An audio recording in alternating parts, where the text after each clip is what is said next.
تظبيط كربرتير مكنة هورنت، هنبقوا مع بعض خطوة بخطوة. الأسطى حوده الحن، دكتور مخ وأعصاب. الأسطى إسلام، الأسطى إسلام ده جه هنا لأخونا حوده، قال له أنا عايز أتعلم الصنعة.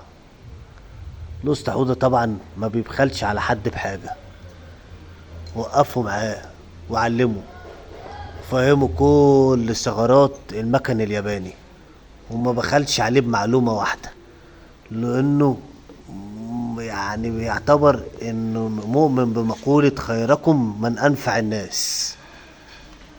مش بقى يخبي، يعني اي ميكانيكي بيفهم في الكربرتير الاربع غرف دول هتلاقيه ماسكه وحاطط ايد عليه كده، اظنه بيخبي، انت فاهم.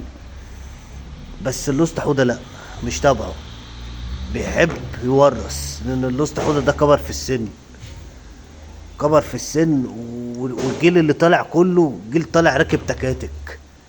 يعني الجيل اللي طالع ده مكنه زي دي ولا مكنه زي اللي هناك، مين هيدورها لما تعطل بعد 20 سنة؟ مين هيدورها؟ فلازم العلم يورث. افهم معنى الكلمة دي. يعتبر احسن واحد جه يشتغل في الورشة هنا، ما شاء الله عليه، هيجي منه، وبقاله 4 شهور ومدور مكن ياما، وبيحل مكن ياما، وزي ما بقول لكم يعني بيقف كده بس ساكت، ما بيفتحش بقه، وتاني مرة بيحل هو بإيده. بص بقى معنى الكلمة، معناها كبير قوي.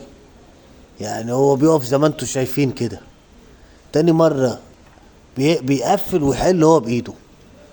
وممكن تجيب واحد تقعد تعلم فيه 4 5 سنين وتقول له عاد بنز يجيب لك مفك.